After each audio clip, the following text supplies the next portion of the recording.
The Dave Hooker Show. A presentation of Off the Hook Sports.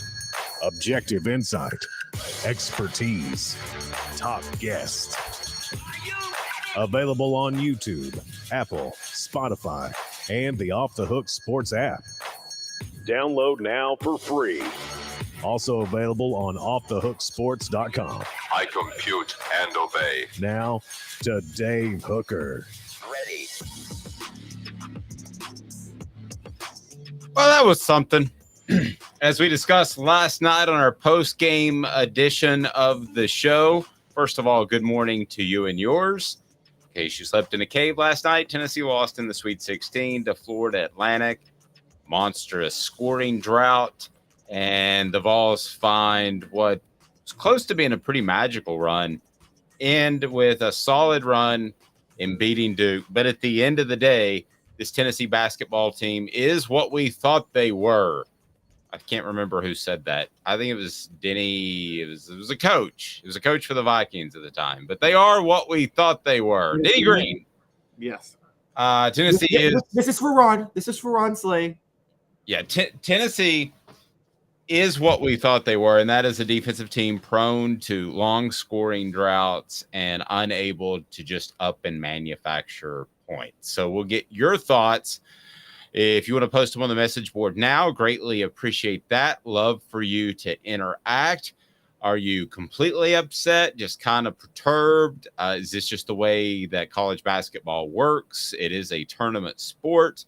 So we'll just get your thoughts off the get, and also on the program schedule to have Fred White. It's a Football Friday with Fred, and we'll go ahead and get rolling right now with What the H? And it's brought to you by Campbell, Cunningham, Taylor, and Hahn. Campbell, Cunningham, Taylor, and Hahn. I'll tell you more. What the H? What the? What was he thinking? Release the hounds. The Dave Hooker Show. Keep cool. A presentation of offthehooksports.com. I'm going to ask this in a strange way, Caleb, so work with me. Campbell, Cunningham, Taylor, and Hahn will provide you with fantastic eye care. I've got my LASIK, no glasses, no contacts. Love it. Can see far away, can see close up. That is Campbell, Cunningham, Taylor, and Hahn, and their local can't beat them. Campbell, Cunningham, Taylor, and Hahn. Cataract surgery as well. And they've got the local eye care centers that'll take care of you. It's a game changer. I'll tell you that. Campbell, Cunningham, Taylor, and Hahn.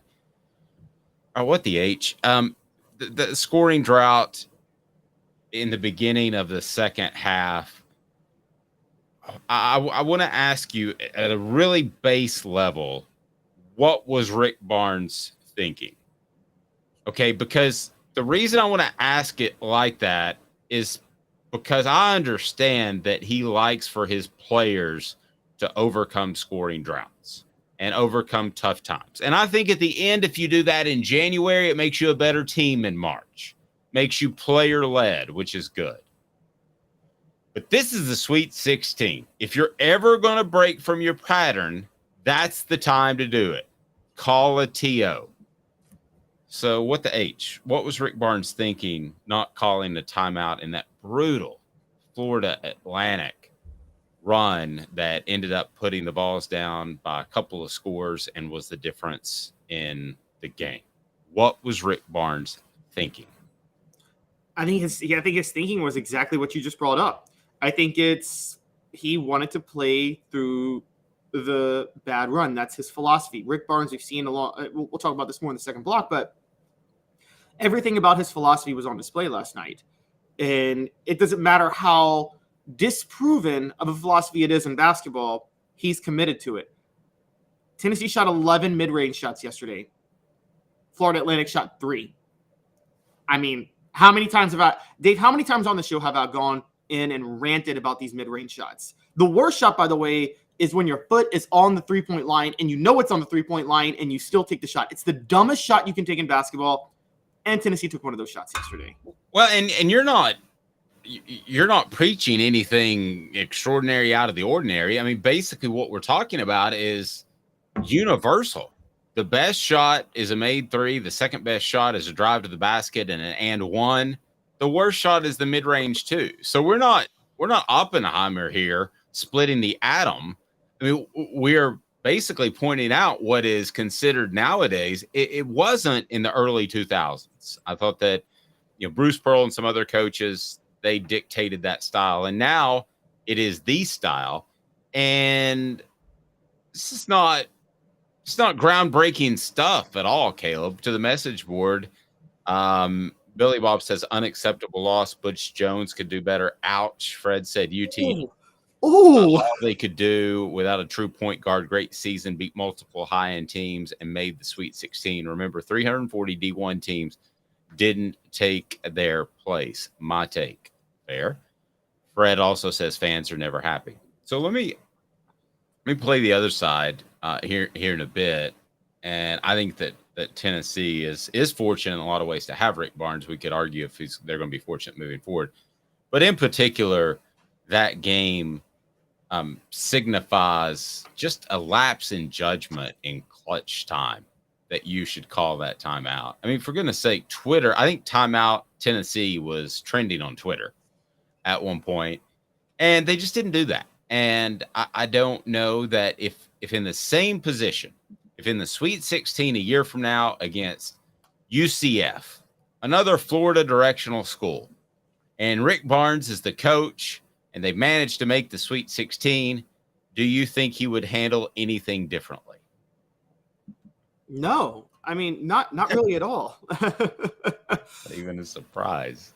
Look, I have to say this. You're right about the timeout. I'm gonna go a little bit further. I don't think Rick Barnes oftentimes calls timeouts during these stretches because I don't think Rick Barnes has that many plays offensively that he draws up. He doesn't have a surefire two. Is that what you're telling me? Yeah. And you talked about this with Bruce Pearl all the time. The genius of Bruce Pearl was the inbound. Bruce Pearl lived and died to make sure he always had to play off an inbounds pass, always. And I don't, and I'm sure he always had to play after a timeout. I don't think this isn't to say Rick Barnes can't make adjustments. We saw this last week. Duke went to a zone because they were in foul trouble, and immediately he goes, "Hey, Olivier, just start taking shots from the free throw line. They're not going to guard you." And he did it, and Olivier went off. That was great coaching. So this isn't to say that Rick Barnes doesn't make adjustments. It is to say that he doesn't make complex offensive adjustments throughout the game.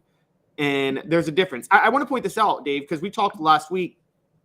Was there a little work in the refs yesterday? Yes. There were some ticky-tack fouls called early. I'll be the first. I will admit that. Tennessee probably could be upset about some of those ticky-tack fouls. But that would have most likely benefited FAU center Golden. He had 3 points yesterday. They shot 8 of 27 from three, which is below average for them. That's literally Tennessee's formula to win. And they couldn't win because their offense was so horrid because they only scored 55 points. This had nothing to do with anything about ticky-tack fouls or their defense. Their defense played fine yesterday. I don't know if you thought. I thought the defense was fine yesterday. I think it was just their offense was awful. I think the defense is always good. SC Scout guy, who I believe is a South Carolina fan, said, honestly, I would be really happy with Rick Barnes as the coach of my school. We have 5 NCAA appearances in 40 years. I mean, that's the other factor that you gotta weigh in there. Tennessee's had coaches that prop their feet up and watch soap operas during the game. Tennessee has had basketball coaches that left practice early so they could go play golf. Please hit that thumbs up button. But wait, SC Scout guy, sorry, you guys also have a Final Four, something Tennessee doesn't have. That's a good point. Go ahead. But which would you rather have? Would you rather make the Final Four 30 out of 40 years? Make the NCAA tournament 30 out of 40 years, or make the NCAA tournament 5 and make the Final Four once? Let me ask you it another way. Would you have rather been a Braves fan in the 90s and 2000s or a Marlins fan? Marlins got 2 more World Series. I don't know. That's would you rather be Utah, the Utah Jazz, or the Portland Trail Blazers? Or would you rather be, I don't know, the Houston Rockets, who got a couple of titles when Michael Jordan retired, but Utah and Portland were in it for 25 years and never won anything? You could say Buffalo Bills, San Francisco 49ers of the 90s. The Niners just won 1, but somehow they're kind of thought of as one of the great teams in the NFL in the 90s. The Bills made it to 4 straight. I mean, that's pretty darn impossible. Yeah. But we are comparing apples to pears and apples to oranges to some extent, because they're not going to. The Final Four to me is analogous to winning a championship in football or making the college football playoff championship game. So but you're not. The Bills did that 4 years in a row. You're not that. I mean, you're not even close to that. And again, the Braves, they won one championship. Tennessee's not close to that.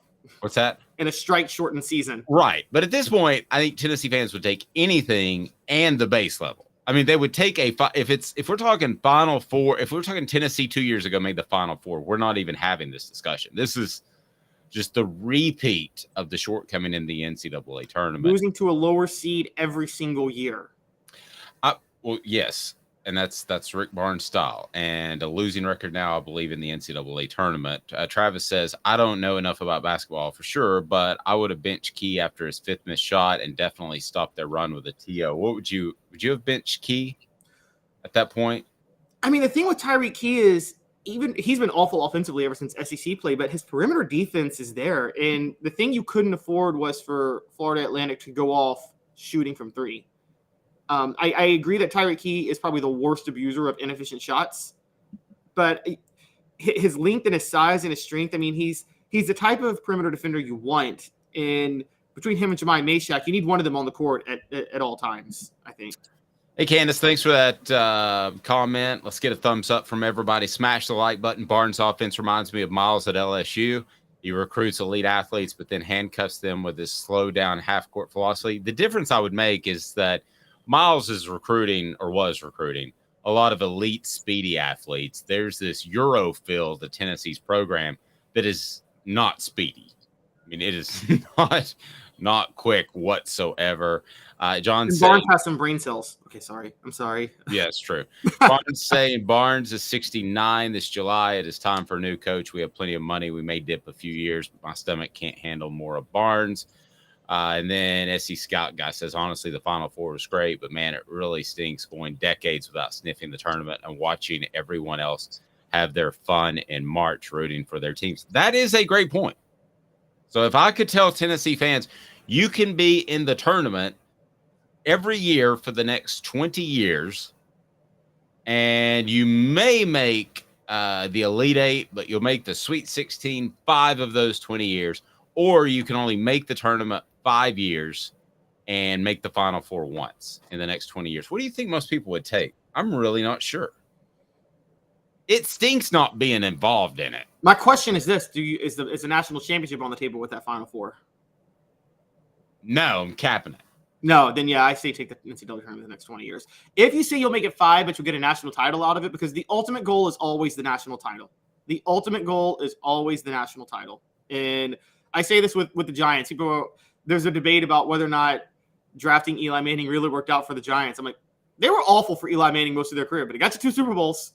I mean, they were terrible the rest of the time, but those 2 playoff runs made Eli Manning worth it. Well, and one was the luckiest catch in the history of man, but I don't even want to get into that. That was the dumbest play to be one of the all-time NFL greats. That one really, really frustrates me. Portions of the program brought to you by Zool Beer, xulbeer.com, the official craft beer of Off the Hook Sports, zoolbeer.com. They have worldwide award-winning craft beer and great parking in downtown. You don't get that from just everybody. Hit that thumbs up button. We greatly appreciate that.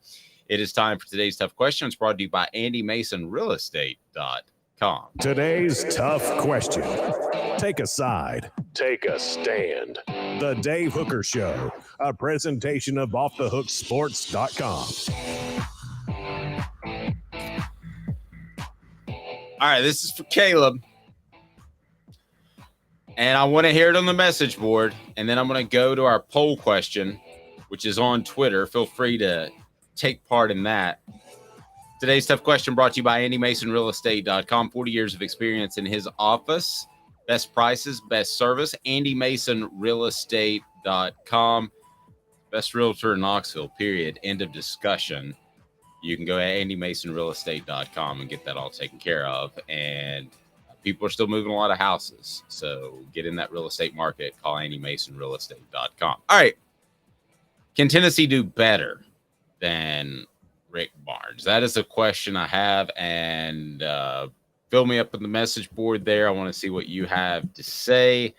As for our Twitter poll question, which is slightly the same, but a little bit different. Let's go with this. And that is to pull it up, and I've lost it. Oh, there we go. All right. So this is a little bit surprising. Thoughts on Vols losing in the Sweet 16. Okay. Option 1, great job, Rick Barnes. Option 2, same old Rick. Option 3, replace Rick Barnes. Where would you think, without looking, that the percentages fall on that, Caleb? I would say same old Rick is number 1. Same old Rick is number 2 with 37%. Great job, Rick Barnes at 56%. Replace Rick Barnes just at 7%. What? I know, but this happens. This happens. A lot of times, if you're closer to it, where Uber fans are and people who cover it that we are, we can be more reactive at times. So the question is ultimately, do you think Tennessee can do better than Rick Barnes? That's our question. We put the poll question out on the Twitter. John says, are they drunk? Well, I hope not at this point in the morning. Maybe later. It is Friday. Maybe they're drunk from last night. Yeah, I mean, we've all woken up drunk before. Let's just... Yes. John says his style has gone the way of the dodo bird. Okay, so what is going on with that dodo bird? All right, Caleb. So can Tennessee do better than Rick Barnes? Yes, because they have Danny White. I know you think I'm just obsessed with Danny White, but I think Danny White is the best hirer of coaches in all of basketball. I think his brother, in all of sports, excuse me. I think his brother is a pretty good hire too. His brother, Brian White, found Dusty May yesterday at Florida Atlantic. Maybe Danny White found a guy he could poach from his brother. And I mean, I'm just saying there is a lot of good coaches out there. And I think because if this were Philip Fulmer, if this were Dave Hart, if this were Mike Hamilton, if this were John Curry, gosh, there were a lot of Tennessee athletic directors the last 10 years. Tennessee coaches as well. Yeah, exactly. Heck, even if it were any of them, if it were Joan Cronin as the interim athletic director, and I got a lot of respect for Joan Cronin, but I'm just saying if there were any of them, I say keep Rick Barnes. I think Danny White is a special talent at finding and scouting coaches. He's a genius. And because of that, it's kind of like with the Packers and Aaron Rodgers. The only reason you trust the Packers to move on from Aaron Rodgers is because they actually have a track record of moving on from Hall of Fame quarterbacks and having success. So you trust them to do that. You wouldn't trust other schools to move on, other NFL teams to move on from Aaron Rodgers. I trust Danny White to be able to find somebody better than Rick Barnes. And let's point this out because everybody wants to be like, oh, great job, Rick Barnes, Sweet 16 run. Rick Barnes got to the Sweet 16 this year because of something I said at the start of the NCAA tournament. And as critical of as I was, I said this. Tennessee had the best matchup draw you could ever ask for in this tournament. They got to the Sweet 16. They even had another gift laid out for them to get to the Elite Eight, which was the number 1 seed Purdue Boilermakers lost in the first round. Tennessee had the red carpet to the Elite Eight, and they still couldn't get there. Caleb, you're so wrong. Oh, Lord.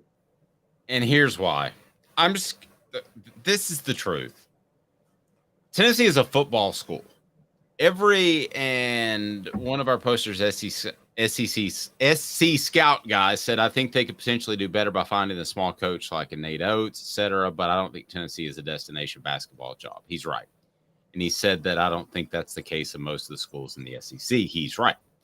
So I don't think that Tennessee would do better if they went out and hired a coach. First of all, I don't want any of Nate Oates because I will take whatever Alabama run they make. I would take Tennessee and not getting in trouble and be involved in a shooting that leads to a murder. So I'll just go ahead and say that right now. I think the integrity of the program, especially when you're at a football school, means something. I think that's why you saw Nick Saban speak up and say something that matters in his recruiting. He doesn't want basketball players out there shooting people. And so I don't think Tennessee could do better. I think if the names that'll get thrown out there like Mark Few. Okay, Mark Few's not leaving Gonzaga. I know that sounds weird to people, but Gonzaga is as good or better of a basketball school than Tennessee, right? I mean, it is. Yeah, I mean, now you wouldn't have said that in the mid-major days 20 years ago because they were struggling to get to that point, but they've gotten to that point. So you're not going to get them. Well, Mark Few is from that area. He doesn't want to leave that area. Yeah, he doesn't. So, and there was the old argument where you could bring in a Bruce Pearl again after his show cause. Well, he's pretty cemented at Auburn. Could you pull a Jay Wright off the television set? I don't think so. I don't think Tennessee has the panache of a basketball school just to call up people and hire them. I think of the SEC football coaches, if Josh Heupel said, I'm going to the NFL, I'm dying to make that move, I think Tennessee could walk into all but 3 or 4 of the athletic departments and coaches' homes in the SEC and hire away a football coach. I think they could. I think Tennessee is a destination job in football. But as SC Scout guy points out, it's not a destination job in basketball. So if you go out and you get somebody great, you're Iona and you just lost Rick Pitino. And that puts you in a whole different predicament. And the bottom line is it's a fundamental thing. Caleb, I talk about Tennessee's offense is a program-wide thing. This is a fundamental thing. Basketball coaches are never going to feel fully appreciated at Tennessee. I don't think you can do better than Rick Barnes, who has 700 wins and has made 1 Final Four and who has a Hall of Fame career. I don't think you can do better than Rick Barnes. Yeah, I think you can. You're the one who pointed out Tennessee should never settle because Tennessee has so many resources. I think but I slept since then. Sorry? But I slept since then. The feeling underappreciated comment, I feel like came more from the Kevin O'Neill, Jerry Green years, and I feel like they just were making excuses for being terrible. And I'm just going to say that. They're making excuses for not being good at their jobs. Kevin O'Neill was a good recruiter, but there was some shadiness in his recruiting, and he was a terrible coach. Awful coach. And he at least worked hard. Jerry Green, as you pointed out, was just lazy and needed a fallback. But I don't buy that. I covered Tennessee, and you did too, when Bruce Pearl was there, and they loved Bruce Pearl. I've never seen a coach more beloved than Bruce Pearl. And you're telling me there's not a coach out there at one of these other smaller NCAA tournament schools that runs an offense that hasn't been figured out yet that would just be openly embraced by Tennessee? Well, but we talked about this last night. The basketball community would not like it if you parted ways with Rick Barnes. I mean, ideally, if you're looking to make this change, he says it's time to retire. John says Dave has bumped his head. Don't worry about it. Travis says Alabama killing it under Nate Oates. Travis, yes, that is too soon. That's the type of dude I don't want. John says, then why do we have so many good sports teams, Dave? That's true. John points out baseball, softball, tennis, soccer. Now, baseball was not a Danny White hire. No, actually, the only one was football. Yeah. So Candace says Barnes has got the program in a really great spot to be able to attract a more modern type coach. 8 years ago, no way. But now the program is so stable that it might be worth looking around soon. Candace, I'm with you. Great point. I'm with you. I can roll there.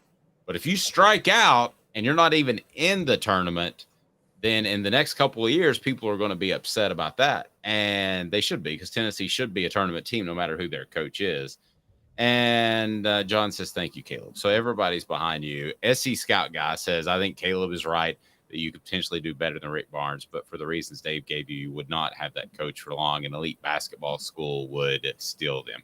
How many programs, how many athletic departments are elite in both for a long period of time? Florida was for a couple of years. Tennessee was for a couple of years. I mean, competing for championships, national titles. How many schools out there are great at basketball and football at the same time for a long duration? Give me one.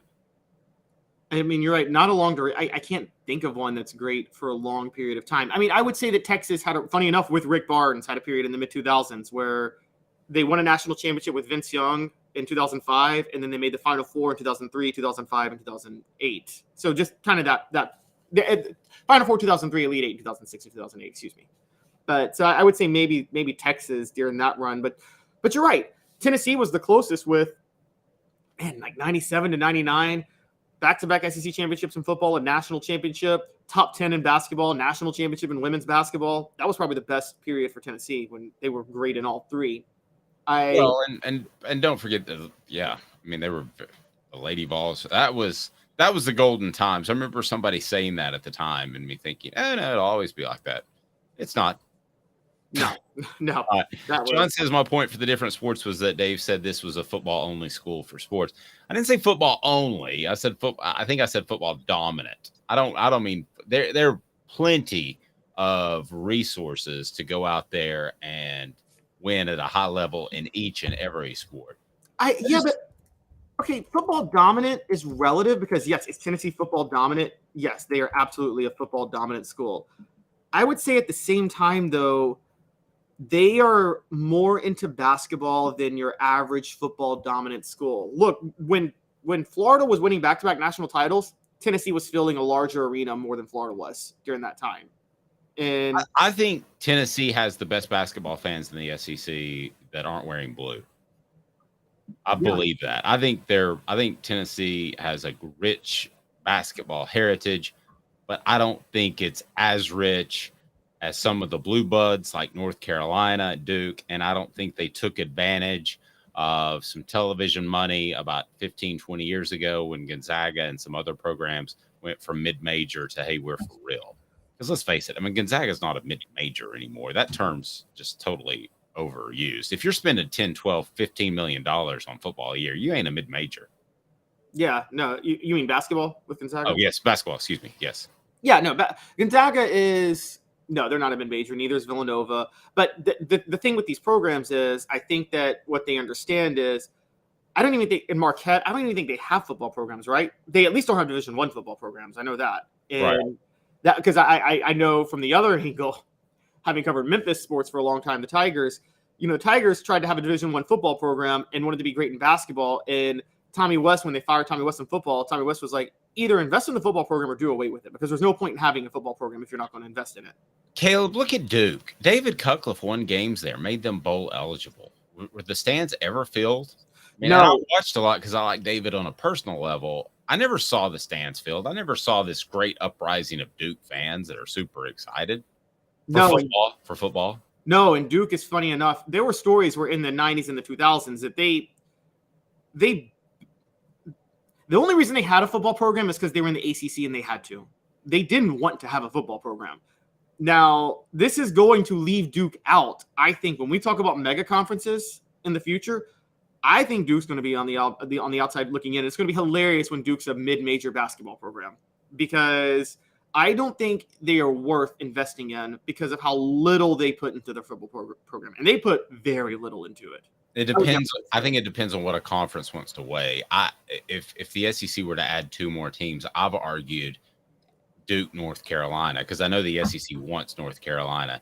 Duke would make you the best basketball conference as well, along with Kentucky and North Carolina. But if you're talking about a mega conference for football, then no, Duke's. I'd rather add Virginia Tech than Duke all day, every day. I think Virginia Tech has better fans. They're a better brand. They fill the football stadium. Virginia Tech or Virginia? Which one's better to you? I think Virginia Tech, definitely.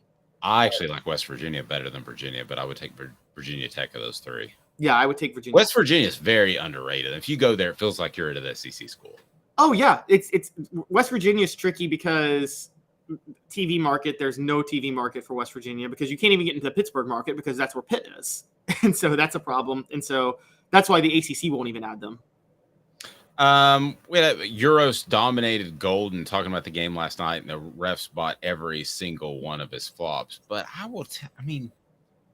That's you should flop. You should flop. And after the first flop, I thought that Euros should have been more mindful of that. And the bottom line is he can't just go up and score. He has to go towards the basket and score. He can't jump straight up and shoot over you. So a lot to get to. Remind you, Craft Treats, crafttreats.com. Use the promo code Off the Hook Sports. Off the Hook Sports. I'm sorry, it's just Off the Hook. And you can get 20% off those CBD chill pills that will help your pet with anxiety, will help your pet with digestive issues, or also, how about arthritis? They'll take care of that too. crafttreats.com. You give me 2 minutes, I give you a Football Friday with Fred White. But again, go to crafttreats.com, use the promo code Off the Hook. Fred's up next. Here we go, Off the Hook Sports. Family has been creating jewelry since 1986, each piece unique with a story all its own. I'm Rick Terry with Rick Terry Jewelry Designs. I'm a jeweler, and I want to be your jeweler. We're grateful that you chose us to be Knoxville's best jeweler. My family and staff look forward to serving you. So please come see us. Kingston Pike and Campbell Station Road in the heart of Farragut, and downtown on Gay Street, right next to the Tennessee Theater. Inflation has risen to the highest level in over 40 years, according to the April 2022 U.S. Inflation Calculator. Will your investments provide you the income you need in retirement? Are you losing purchasing power of your savings due to inflation? Simply stated, if the cost of goods and services are 8% higher and you're only earning 4% in your investments, that money buys you less of what you need. Right now is the time to act. Call Guardian Investment Advisors today. Hey folks, Gary Viles here. I want to personally invite you to North Knoxville's newest sports bar and restaurant. It's Big Orange Phillies, located in Black Oak Center. And yes folks, it's happening in Halls. Big Orange Phillies offers family-friendly environment with homemade meals and the best deli-style subs around. Billiards, darts, jukebox, shuffleboard, and cornhole, and a full bar. We also offer valet parking on weekends and during special events. We even have a covered back patio. It's happening at Big Orange Phillies. We want, we need, and we appreciate your business. Hi, Mike Davis here with City Heating and Air, reminding you to always dare to compare.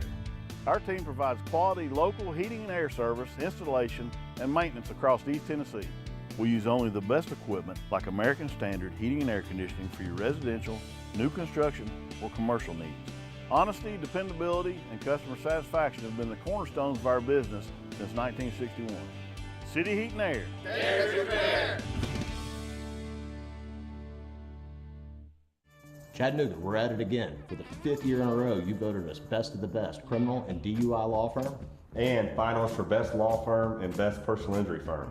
Thank you for the love, Chattanooga. We won't let you down. Do you want to own the more that owns every job? Then get to Vassey Lawn and Garden in Cleveland and get you a Toro. I'm David Vassey, here to talk to you about Toro.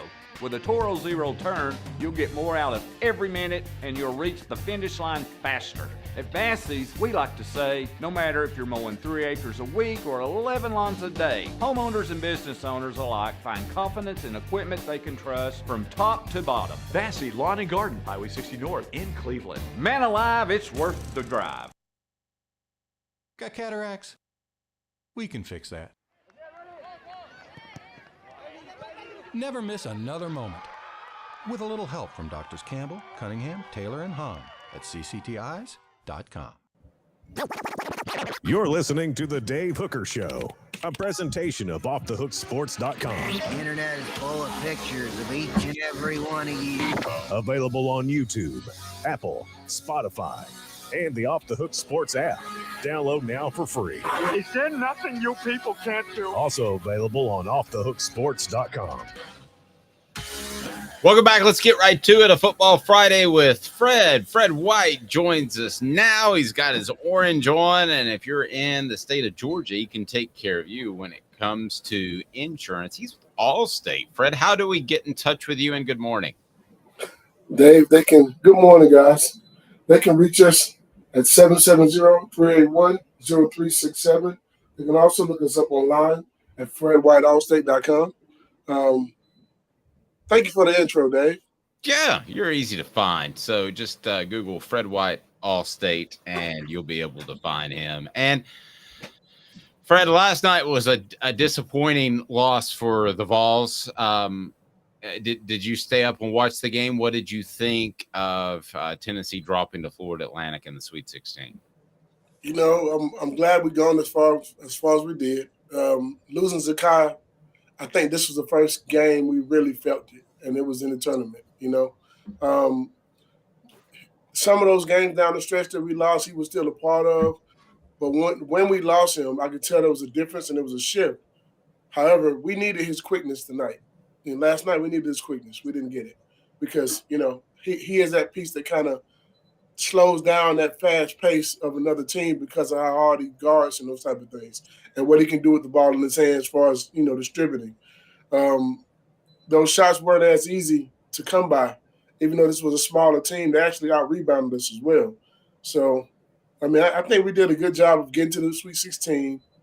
But I just told someone last night, I said, if we make it past this point, it'll be a surprise to me because we're doing this without our point guard. That's tough too. Was there ever a position or a time, and you're known as a strong safety, one of the best to play at Tennessee in the SEC in that era. Was there ever a time where either Dion was out or maybe a corner was out and Steve Johnson or whatever the case may be, Dwayne Goodrich, where you had to play another position that you weren't as comfortable with? Because it just looked like Santiago Vescovi was not comfortable bringing the ball up the whole night and the whole tournament. I've never had that situation, but I've had to, go into nickelback, go to linebacker, and that's a different type of position as well. So, I mean, it's different. The one thing we always knew, though, we knew each other's limitations. And that's, you know what, this guy, he doesn't need to be on the island by himself. He's going to need inside help. Or this guy, I can leave him by himself. He'll be fine. Those are things you learn about your teammates throughout the year. And I think those guys kind of knew what they had and who they have, But I will say this, speed-wise, those guys were fast. They were quick. Yeah. They haven't lost a lot of basketball games. They're 34-3 for a reason. That's a really good basketball team. I thought so too, and they made Tennessee look slow at times. Yeah. They made us look slow, but like I said, Zakai changes that because of his quickness and his speed. It makes us look faster. Without having him, we don't look as fast. I know you ran track. Did you play ball as well as you play basketball? Yep, I did. Best dunk you could throw down? Just a one-hand hammer. One-hand hammer. That's all you need is the one-hand hammer. Hey, a dunk is a dunk. It's 2 points. I ain't trying to do anything else. I'm good. I'd love a one-handed hammer in my day at some point in my 49 years. Caleb, go ahead. Fred, before I ask the question, I got to say some good news for all the Vol fans in Atlanta.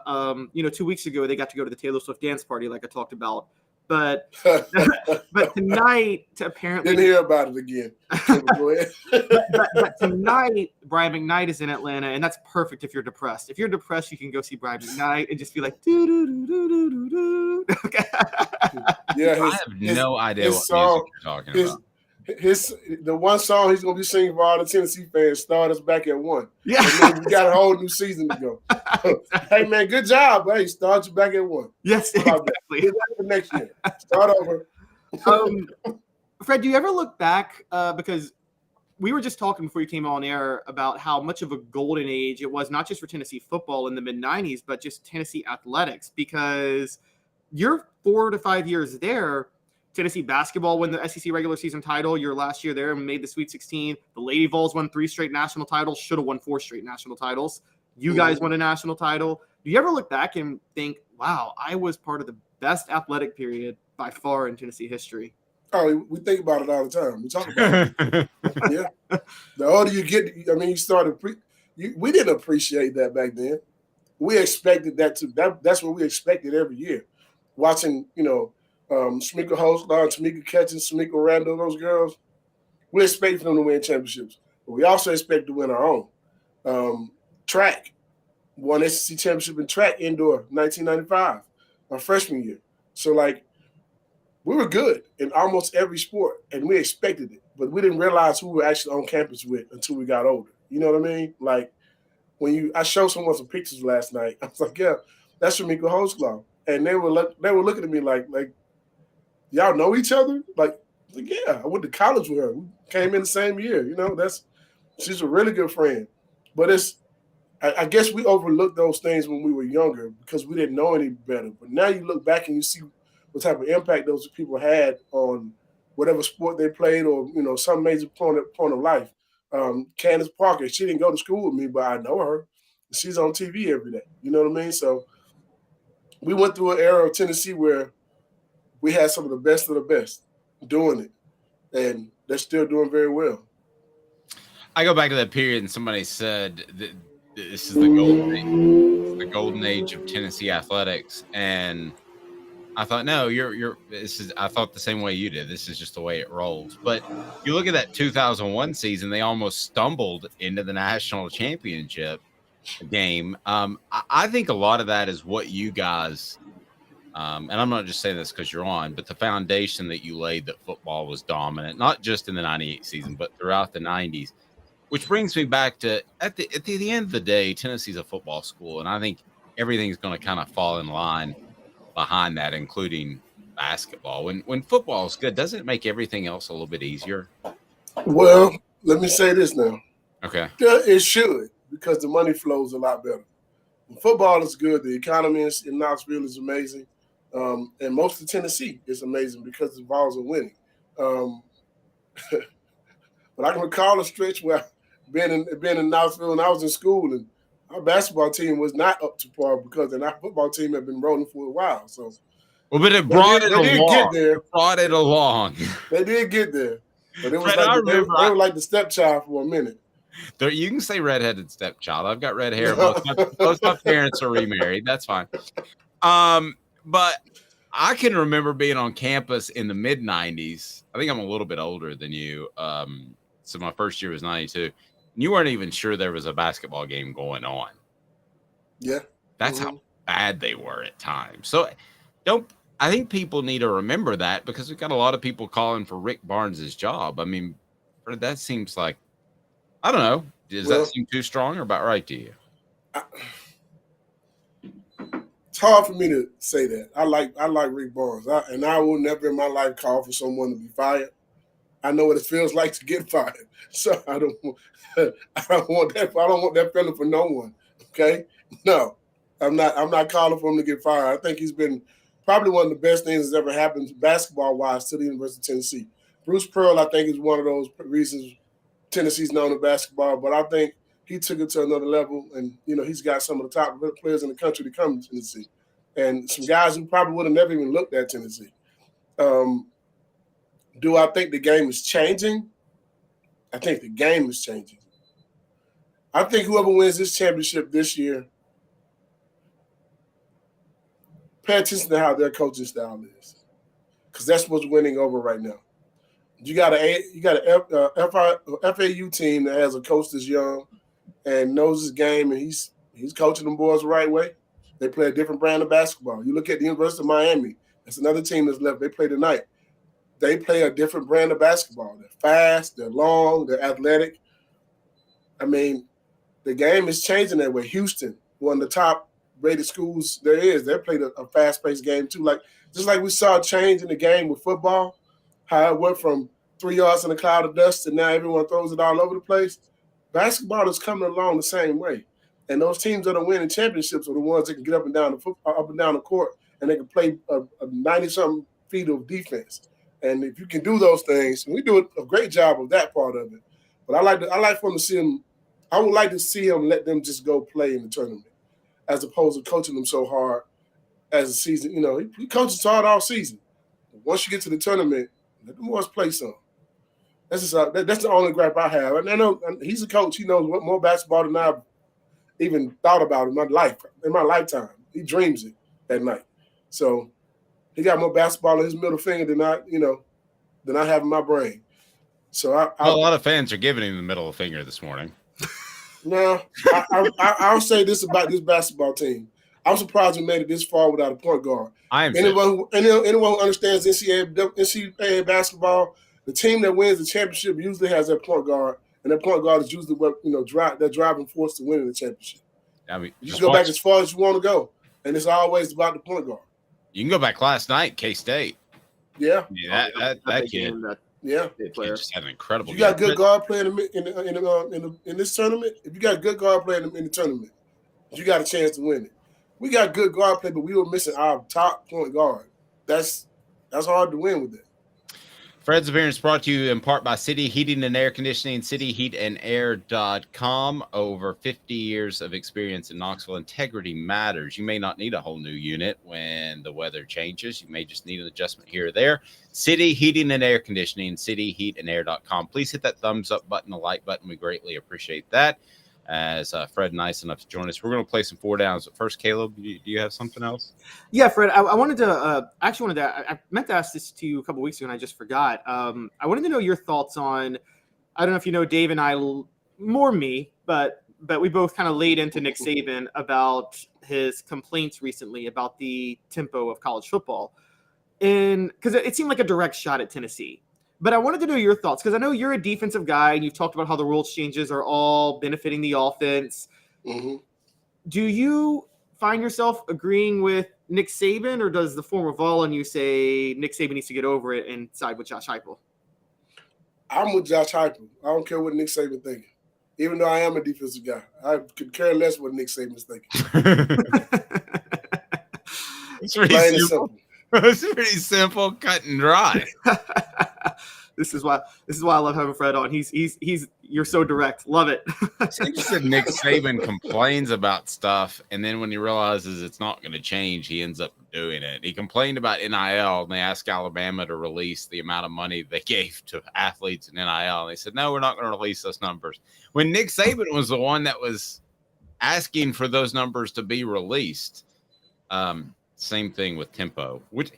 Do you ever watch Tennessee's offense before we get to 4 downs? Do you ever watch Tennessee's offense and think, man, those defensive backs got to be tired? Yeah, I do. But I like it, though. That's one of the things that, as a defensive player, you're always reacting. Offensively, you know what you're doing. But if you look at what we did on offense, man, we really ran the ball more than we threw it. I mean, we had more rushing attempts than we had passing attempts. Just the passing attempts were big plays. Hey, man, if you can't stop us, figure out something else. Go play intramurals or something. I don't know. Remember some of those intramural basketball games? Did you ever play intramural basketball? I didn't play intramural basketball. Well, it was so unfair. I used to love to watch it, though. Oh, it was so unfair. The football team would field 2 teams, and I remember Jermaine Kent was one of Joey's little brother. Yeah, was one of the best. He would wear these orange and white striped socks and climb the ladder and just cram it on people. I was like, this isn't fair. There's nothing about this that's cool. No. Okay, think about this squad. You had Peerless Price, Jermaine Copeland, Al Wilson. You had Deion Grant. You had Sean Ellis, all on one basketball team. Oh, gosh. Now, keep in mind, Peerless Price could have went and played basketball out of high school, and he was getting recruited to play just basketball. Deion Grant was an All-American basketball player out of the state of Georgia. And Sean Ellis was a McDonald's All-American basketball player. And lined up against them, you have Bob, Joe, Willie from the local frat house. That's going to work out well. I'm just trying to envision driving to the basket and Sean Ellis and Al Wilson on either side of on either block, on either side, just ready to play. And I forgot about Andy McCullough. He was a basketball player too. He was an All-American basketball player. I remember him. His brother went to Ohio State and played basketball. His twin brother, by the way. Who was the defensive tackle, Fred, that ruined it for everybody a few years after you were gone in the middle of the 2000s? Tony McDaniel. He absolutely cold-cocked a guy, cheap shot, and I don't think that the football team was allowed to play anymore, were they? Yeah, I don't know if it was a cheap shot. I just know it was a shot. I just know I just know that whatever happened, it was a build-up to it. He punched little Bobby from Sigma Get Smacked. And he got smacked. I am not going there with you, Dave. I'm not doing it. Thank God. You're not taking me down to your level, Dave. Nope. Yeah, that guy. That guy still talks like this. Here we go. It's 4 downs now, and it's brought to you by. Man, we are on the team. We're live right now, laughing about somebody getting hit. No, man, that's not good. That's not good. No, you're right. You're right. Off the hook. For sure. I'm sure he's okay. Actually, it was somebody throwing a punch at a fight I was in that said, I'm never getting in the fight because the other guy was hurt so bad. It wasn't me getting hurt. Goodness knows I've been laid out in Cumberland. All right, 4 downs is now brought to you by Bassey Lawn and Garden. Man alive, it's worth the drive. Who's this guy? Hello, wizard. The Dave Hooker Show. Ooh. A presentation. How about this one? 4 downs. 4 questions. 4 answers. The Dave Hooker Show. 4 downs. A presentation of offthehooksports.com. I'm going to ask both of you guys. and then I'll weigh in. I want to ask the most important player on offense and defense, but I'm going to qualify it just a little bit. So first down, most important player on offense in spring camp that does not play quarterback. Fred White, would you like to begin, sir? I got to think about that one for a second. That does not play quarterback. Does not play quarterback. So we're ruling Nico and Joe out. Caleb, I'm going to go ahead and go first. I'll go Dylan Sampson. I think you want him to be able to handle pass pro, and I think he's going to be a little bit more electric out of the backfield than Tennessee has otherwise. So I'll go Dylan Sampson. Caleb? I'm going to go Gerald Mincy. I think that Gerald Mincy is the guy that has the chance to maybe not fully replace Darnell Wright, but mitigate the damage done by losing Darnell Wright, because Darnell Wright is just so ridiculously amazing. And so I'm going to go Gerald Mincy. I'm going to go with a guy who wears my number. Oh, yeah. And his name is Mr. McCullough. Secondary guy, came back for another year. The game should slow down for you, and you should be able to direct what's going on back there in the secondary. But not only that, to be the leader of the defense. And they're going to need him to be a leader. And you can be a leader from the safety position. You saw that with Eric Berry. You saw that with Deion Grant. You've seen it with a lot of guys over the years here. So I think him coming back is major, but also having a handle on the defense as well as the leadership role on that defense. It's going to make a difference. Yeah, and his season was kind of sidelined with a really gray area, the felony aggravated assault. I mean, a guy walks in his girlfriend's room, is her apartment, and then did he chase him down or not? Did the guy run his mouth? I don't know, but it's just a real gray area. So I hope he has a fantastic season, because I thought that Tennessee, rightly so, reacted strongly, but I don't know that the kid did anything wrong, to be real honest with you. So yeah, Dave, the kid's lucky he was on the campus and then walking to anyone else's house at that time of morning. Oh, I mean, you walk in Dave's house, it's probably having another conversation altogether, just to be real honest with you. I mean, it's not his house too. Yeah, it's not gonna be a punch. I'm too old to fight. I'm not gonna risk losing a fight.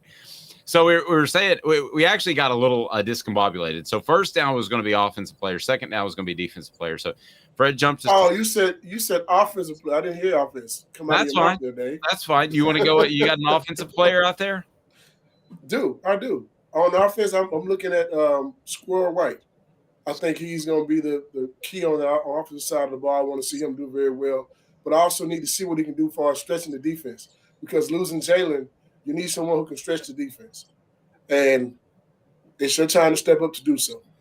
Okay, so Fred goes Jalen McCullough on defense. So it's our turn on defense. I'll go Keenan Pili, the transfer linebacker from BYU. Caleb? Dave, you took mine, but it's okay. We're both smart. I'm actually going to go.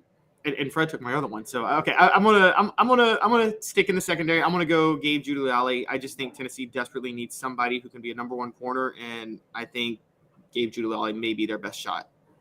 All right, so 4 Downs brought to you by Vassy Lawn and Garden. They've got the industrial mowers for you, commercial as well. Whether you're in Knoxville, Nashville, Chattanooga, it doesn't matter. Vassy Lawn and Garden, man alive, it's worth the drive. So just a little bit of insight. I'm hearing that Ethan Davis is one of the standout guys, tight end from the first week of camp. So I was going to ask you, Fred, Caleb, sorry, I can't ask you this because I'm guessing you never played college football. But Fred, best tight end you ever played. Best tight end you ever played. Brought to you by Vassy Lawn and Garden. Best, regardless of level of college, pro, whatever. Well, no, give me college and pro. How about that? Okay. Best college tight end. Guys weren't really major tight ends back then. Nobody could throw the ball to the tight end. That's kind of hard to, I mean, they were mostly blockers back then, but the game's evolved. Pretty much. I was trying to think of one too. I mean, the only one I could think of was slightly after your time. Do you remember Randy McMichael, the tight end? Okay, I like Randy McMichael. He's from the crib too. He's from Griffin. Yeah, I like Randy, but I'm trying to think of the guy's name. I think Boo Williams that played at Arkansas. Okay. He was a receiver that moved inside, so I mean he could catch the ball. He could stretch the field, but outside of that I didn't really. Tight ends weren't getting open like that. Yeah, they didn't want to go. They weren't getting the ball like that back then. No, Best tight end I played overall though. Freddie Jones. San Diego. Freddie Jones was he was an all-pro tight end in San Diego. I don't remember. He's the first guy I ever saw run a double route and made it look so smooth. And while I was laying on the ground grasping for air, he was still running his route. I thought I jumped him. Yeah, he ran a stop and go, tight end position, stopped, and he sat like he was just gonna be there. And I tried to break that ball, and he was gone in an instant. He made me realize when you get to the next level, you got to pay attention to the tight end a lot more. It's a little bit different. This is not college and this is not high school. This is the NFL, son. You got to cover me. I feel bad for him because he had to catch passes from Ryan Leaf. I'm sorry. But you know what? Let me say this, man. Being honest when I say this. He was not Peyton Manning. He was not. He threw a prettier ball than Peyton. And I think that San Diego had a lot to do with him being the way he was. He came with some of that, but the rest of it was enabled. I don't ever look at Ryan Leaf and say, what happened to him is all his fault. I don't believe that. I got a chance to be in the locker room with him. Okay. What can you tell us about Ryan Leaf? Because a reporter got to be in the locker room with him. Were you there when he screamed at that reporter? I was there for a few of those. Yeah. That's awesome. All right, story time with Fred. Story time with Fred. Yeah, I mean, but I felt like they pushed him too. I listened to every question. I heard every question that was asked, and he asked the guy to stop, and then he kept going. He kept pushing it. He kept trying to push that limit, and at some point, he just snapped. But he asked him to stop. He asked someone to stop, and they keep going. And the next thing that happens, you can't control how someone else responds. Well, and it's one thing too. Someone can walk up to you and slap you, but they can't get mad at you by how you respond. That's how I look at it. No, I see that, and it's one thing. Like if I were in your office and you said, "Dave, I'm done with this conversation." That is essentially his office, the locker room. If it's a press conference and you're trying to press because this is something off the field, I can see pressing in that situation in a press conference, and then it's up to the player to walk away. But you're sitting in his office, the locker room, so you've got to be respectful. And everybody's in the locker room here. They heard every question. So thank God Junior Seau was there because he kind of broke it up. He told he pushed them apart, grabbed Ryan, and he told the reporter, man, you got to leave the locker room. It was just, I got a lot of respect for Ryan. I know a lot of things that they'll be in my book.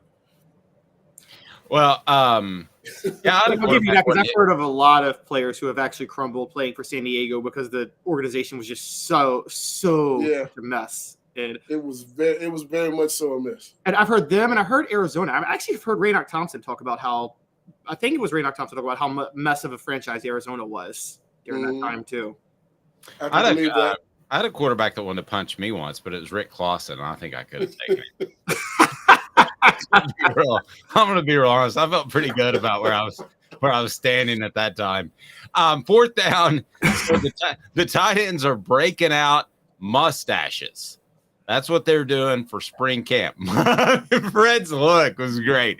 I'm not talking about Fu Manchus or the full beard like Fred and Caleb have. I'm talking about they're breaking out the mustaches. You can check out on the YouTube channel. Jacob Warren is rocking the mustache, not the full beard.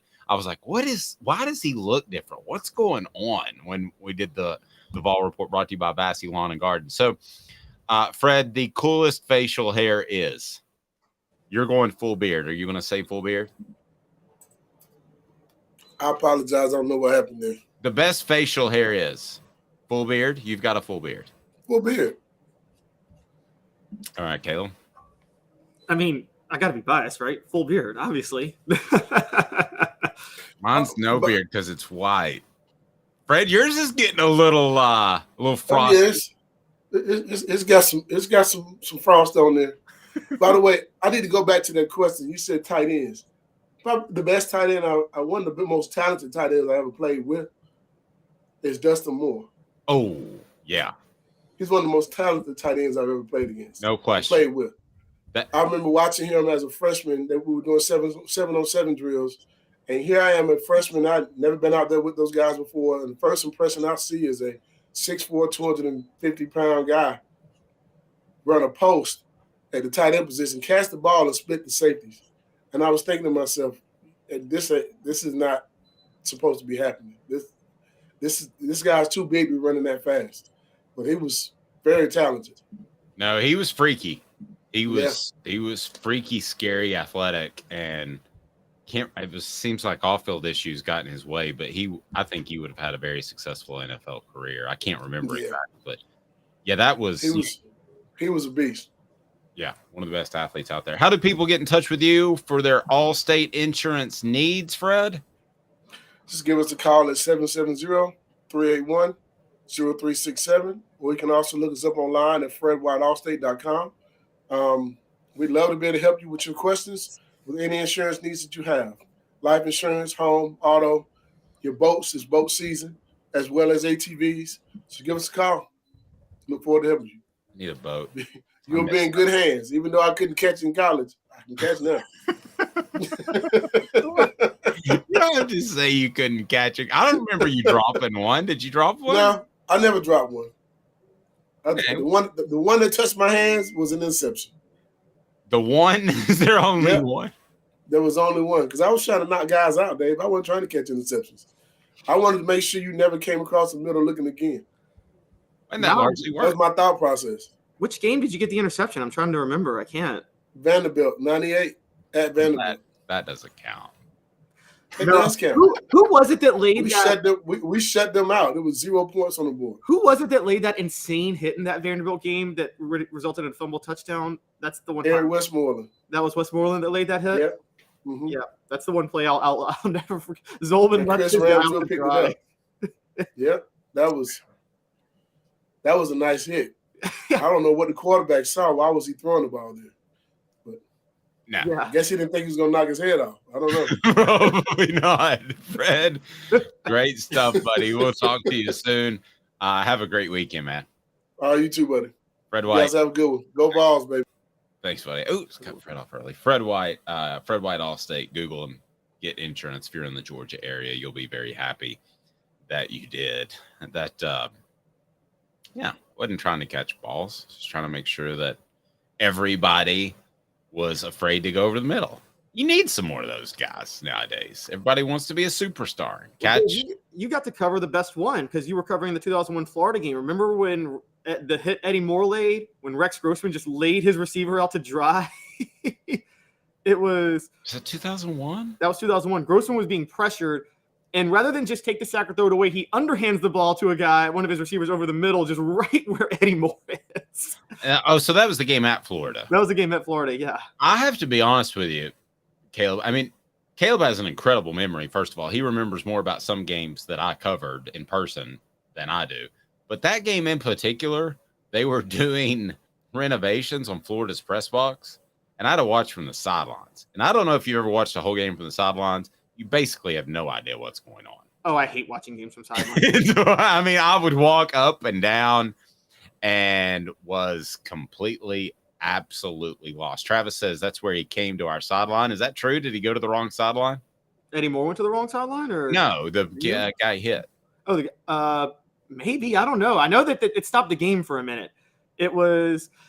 That was the game that really exposed that you knew Rex Grossman wasn't really cut out to be a great quarterback because every time he was under pressure, he tried to force a pass or tried to force a play, and it was bad. It was the most plastic 350 yards I've ever seen in passing. Who was better at the podium yesterday? Was it Joe Milton, the third, second, junior, Esquire, the eighth? Or was it Nico? Ia Male Ava. We'll discuss right after this. 2 minutes off the Hook Sports. He's Caleb Calhoun. I'm Dave Hooker.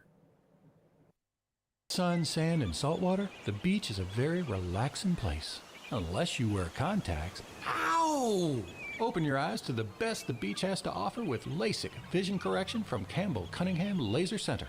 Do you want to own the more that owns every job? Then get to Vassy Lawn and Garden in Cleveland and get you a Toro. I'm David Vassy, here to talk to you about Toro. With a Toro Zero Turn, you'll get more out of every minute and you'll reach the finish line faster. At Vassy's, we like to say, no matter if you're mowing 3 acres a week or 11 lawns a day, homeowners and business owners alike find confidence in equipment they can trust from top to bottom. Vassy Lawn and Garden, Highway 60 North in Cleveland. Man alive, it's worth the drive. Hey folks, Gary Viles here, Viles Automotive on Callahan Drive. I've been selling cars here in East Tennessee for 27 years. In that time, I've come to realize it's not about the car. It's about you, the customer. So I'm here to take care of you just like family. Good credit, bad credit, you name it, we can get you taken care of. If we don't have it, we can find it for you. We go across the country to get any vehicle that you want. And here at Viles Automotive, we don't believe in fake numbers. We just give you great deals. And as always, we want, we need, and we appreciate your business. Hi, Mike Davis here with City Heating and Air, reminding you to always dare to compare. Our team provides quality local heating and air service, installation, and maintenance across East Tennessee. We use only the best equipment like American Standard heating and air conditioning for your residential, new construction, or commercial needs. Honesty, dependability, and customer satisfaction have been the cornerstones of our business since 1961. City Heat and Air. Dare to compare. Chattanooga, we're at it again. For the 5th year in a row, you voted us best of the best criminal and DUI law firm. And finalists for best law firm and best personal injury firm. Thank you for the love, Chattanooga. We won't let you down. Our family has been creating jewelry since 1986, each piece unique, with a story all its own. I'm Rick Terry with Rick Terry Jewelry Designs. I'm a jeweler, and I want to be your jeweler. We're grateful that you chose us to be Knoxville's best jeweler. My family and staff look forward to serving you. So please come see us. Kingston Pike and Campbell Station Road in the heart of Farragut, and downtown on Gay Street, right next to the Tennessee Theater. Who's this guy? Hello, wizard. The Dave Hooker Show. Who? A presentation of Off the Hook Sports. What? YouTube, Apple, Spotify, and the free Off the Hook Sports app. Back to Dave Hooker. So let's go back and check the poll question quickly, because I think people were a lot more supportive this morning after having slept on it of Rick Barnes than maybe Caleb and I have been. It's trending on Twitter, by the way, Owls at Volunteers. So not only is Tennessee out of the tournament, but they're one of the stories of the tournament because two things. It was an upset and the way they lost. And now Florida Atlantic will be kind of the in vogue sort of team that I think people will start to root for, which, again, is just going to be another brutal reminder that Tennessee is not in the tournament. So, but let's go to our today's tough question, which we posted earlier this morning. If you're not on the Twitter, follow us, OTH Sports Media or the Dave Hooker. We're with you each and every weekday at 10 o'clock Eastern time. So the question we asked today is thoughts on the Vols losing in the Sweet 16. Great job, Rick Barnes. Same old Rick Barnes. Replace Rick Barnes. Same old Rick Barnes gets 49% of the vote. Replace Rick Barnes, just 6% of the vote, but it seems to be the pervasive thought among our message board posters today. And then great job, Rick Barnes gets 44% of the vote. So hit that thumbs up button. We greatly appreciate that. And if you haven't subscribed yet, you've got to do that. And I just got corrected. I think, Billy Bob, are you correcting me on how to pronounce Ia Amuleva's name? Because this is straight from his mouth. Ia Male Ava. Ia Male Ava. See? That's from him. All right. So I was a little bit surprised that Nico Ia Male Ava was available for interviews yesterday, true freshman, and that's typically not the type of guys that Josh Heupel likes to trot out there. But this is now year 3, in Heupel's transformation of the program. So he wants to make those guys available, and he'd be well suited to do that so they're comfortable speaking in public. They're very different.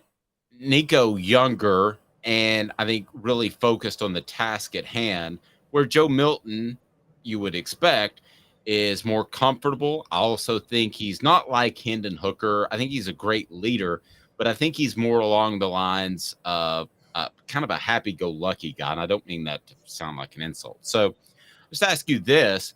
Who was the more impressive of the two quarterbacks at the podium? Was it Joe Milton III or Nico? Male Ava. Who are you taking, Caleb? I'm not trying to be biased because I'm the one who wrote about him, but I'm taking Joe Milton III. And the biggest reason I'm taking Milton, and it wasn't that Nico Iamaleava wasn't impressive. It was that you saw with Joe Milton III a level of consistency of, I don't want to give myself credit for what, I don't want to talk about my failures of the past, but I don't want to give myself credit for the past either. So he was consistently like, I don't want to talk about the Orange Bowl. I'm moving on. That game is, let it be. It happened. It's 3 months ago. 3 months ago. And he was awesome in that game. And he doesn't want to talk about it. He's thinking forward. And, I know of some people, and I know you do too, Dave, who when you talk about their past, they'll say, I only talk about the positives. And as if the future. Yeah. That. Exactly. And they only say they want to talk about the future when you're asking about the negatives of their past. But you ask about the positives of their past, they're more than willing to talk about it. But Joe Milton was very clear that none of that matters now. It's new year, new team, everything. I'm going to say Nico because he is an 18, 19-year-old kid. And he is suddenly thrust in front of this podium. And we're still in this gray area. We don't know what to think about NIL. Largely rumored and believed that he got $8 million to come to Tennessee. He was asked about that. He basically dismissed it and said, next question. Now, you're not going to be able to play that next question card for a long time. And I'm sure it was Jimmy Himes who asked the question, we look forward to him working with us in the very near future. But you can't play that card over and over. You can't just dismiss questions. So, and I'm sure that most reporters I wouldn't appreciate that for an 18-year-old guy just saying next question. So I thought that was a little big-headed of him, but he didn't really know what to say. I think Tennessee Sports Information Department could have coached him up a little bit better. It's pretty easy to say when somebody says the NIL, does that increase expectations? Here's the easy answer. I mean, this is PR 101. The expectations for my play are always incredibly high. Nothing really changes that. I want to go out and be the best I can for my teammates. I want to go out and be the best I can for the University of Tennessee. These fans mean too much to me and my family to not go out there and have high expectations. Boom. It's like I've been in a press conference before. I mean, how awesome would that be, Caleb? Somebody came out and just said that. No, what'd be more awesome is if he said, yeah, I got $8 million, but I'm going to play hard for it. That would be the best part of it. If he said, I got $8 million and I'm mailing it in this offseason, and I'm going to go get $8 million from somebody else pretty quick. I mean, no, if you're going to make him available, coach him up a little bit. Well, the thing is, Tennessee's they're not great. This comes from the top. And I love Josh Heupel, and he speaks to the media all the time. And one of the things, before I go to this point, I got to give Josh Heupel credit. Letting freshmen talk to the media. I'm sorry, I've dealt with way too many coaches that are so cagey that won't even let their seniors talk to the media on certain times. Sure. And so you got to give Josh Heupel a lot of credit for that. I think Josh Heupel himself struggles when he speaks at times. Remember last year when he was asked about the Jimmy Banks situation, and he really did. He did not give a straight answer. He didn't stutter or anything, but he definitely fumbled the response. He was just like, yeah, we just have expectations in our program, yada, yada, yada. And so I think that it comes from the top, not being able to deal with tough questions with that. Okay, but let me argue that point. A little pushback here. I think Josh Heupel, and I hate it, does a masterful job of answering questions by not answering questions. Well, he was trying to cover and protect Jeremy Banks in that response, but he basically admitted what we all knew about Jeremy Banks in that response. Yeah, but as a whole, you might as well just say Jeremy Banks fault Hendon Hooker that week. Yeah, but I mean, I don't think he wants things going on.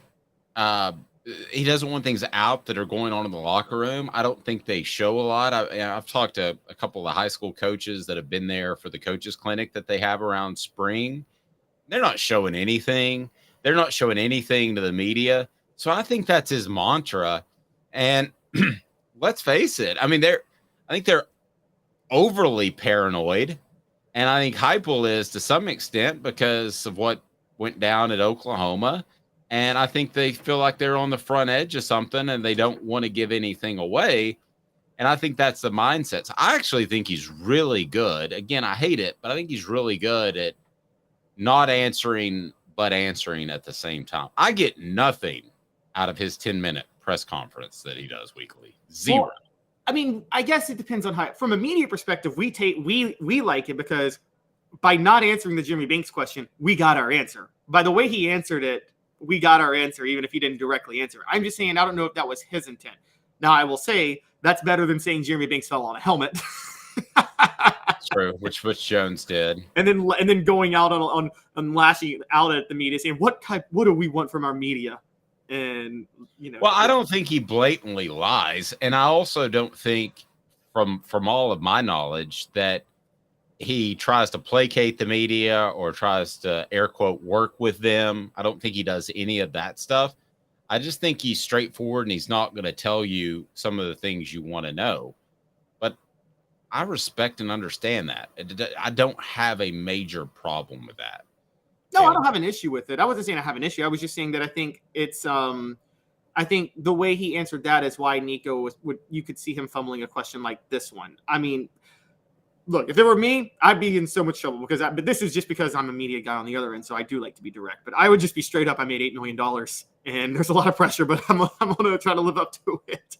But I wouldn't have him available. I thought he did a great job as an 18-year-old, and they wanted to trot out some freshmen throughout, and they did so earlier with the defensive players and then Nico. And I thought it was odd that they brought Joe Milton out, who's not a freshman, obviously, but it almost seemed like they wanted to make things look even.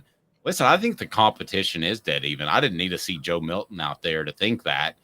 But he doth that protest too much. They run Joe Milton out there the same day that freshmen are going to be out there. They not want Joe to have his feelings hurt. They not want it to look like Nico could win this thing. Am I being too conspiracy theorist here after 1 week of spring camp? Again, from everything I hear, he's going to push Joe Milton. I don't hear he's going to win the job, but he's going to push. Well, and I would say that win or lose, that's the best thing for Joe Milton. I mean, if you're trying to make it to the NFL, don't you want to be pushed? No, agreed. There are people there that think that Nico is perfect because he's good enough and he's explosive enough that he will push Joe Milton and be in the next Anthony Richardson. I mean, you know the stories more than I do probably, but I do know the stories of Brandon Stewart pushing Peyton Manning. I think didn't Peyton Manning purposely lock him out of the film room one year? Heard that. Don't know if that's true, but I definitely heard that. So I think they love what they've got in Nico right now. No, I agree. I think there's going to be where I break with you is even if Nico, even if it's close and even, I know a lot of people say go with Nico, he's a freshman, but I think there is a whole having the locker room. And I just think Joe has the locker room. It just seems like I totally agree. I hear you talk to Cooper and Jacob Ward, and they just seem to love Joe Milton. They seem like they're ready to run through a brick wall for him the same way they were for Hendon Hooker. And I think it resonates with a lot of the team that Joe Milton loses his starting job and he stays. He says, I'm going to stay in this era of transfer portals where he could have gone anywhere. He says, I'm going to stay and develop behind Hendon Hooker, and I'll be ready for this job again when it comes. 110% agree. I would say this, though, that Cooper, Jacob, or whoever, they want to be winners first and foremost. So if Joe Milton were to throw 3 interceptions and Tennessee loses to Florida, I'm not speaking on their behalf, but I think most players would be like, let's give this Nico a shot. I think that's what would happen. We've seen that, though. I mean, I'm with you, but I mean, I go back to 2005 where I know a lot of the players wanted to stick with Rick Clausen, and you cover that whole quarterback controversy with Rick and Eric Ainge. That was a mess. It was a mess. And Rick had one comeback win against LSU, and everybody loved him. But then they stuck with Rick the next 3 to 4 weeks, and the offense was horrid. And it had nothing to do with rotating quarterbacks because Rick was in the whole time. Nick Saban was kind of right at LSU. He just couldn't consistently start in the SEC. He didn't. The problem with that is the coaches wanted Eric Ainge and the players wanted Rick Clausen. But by that point, the coaches got fully behind Rick Clausen after the LSU game, after that LSU comeback, didn't they? I don't know that they were ever fully behind. Well, when I say coaches, let's just call it who it is. Philip Fulmer is going to be a guy that's going to err on the side of talent. And neither one of us would argue that Eric Ainge wasn't immensely more talented than Rick Clausen, right? Yes. But I think at the end of the day, he wanted Eric Ainge to be the guy. He had decided, I don't know if there were any recruiting promises made, but I can just tell you that he erred on the side of talent. But what I would go with is I can't believe I'm doing this. I think Fulmer may have been right. Because we watched Tennessee with Rick Clausen starting the whole game against Ole Miss, the whole game against Georgia, and the whole game against Alabama. I mean, that Alabama game was horrible. That 6-3 game, remember that? That's the worst game I think I've ever had to witness. Now, I felt like that coaching staff lacked conviction. I think you should either just say, hey, we're going Ainge, we're going Clausen, and that's the way it's going to be. There was some flopping back and forth. I agree that Rick was limited, but his teammates loved him. So basically what you're talking about, Joe Milton would be the Rick Clausen this year, and Nico would be the Eric Ainge. Yes. And even you hope it doesn't play out that way, obviously, right. if you're a Tennessee fan, but that would be the comparison. And it's a weak comparison to some extent because, I mean, Joe Milton's about 100 times more physically gifted than Rick Clausen. Oh, yeah. Joe Milton's got a cannon for an arm. He's also, I think you're going to see a little bit more of this year with Milton. You can see a lot of north-south. You can use Milton's legs more than you can use Hooker without fear of him getting hurt because he's so much bigger. He can withstand more punishment in the run game.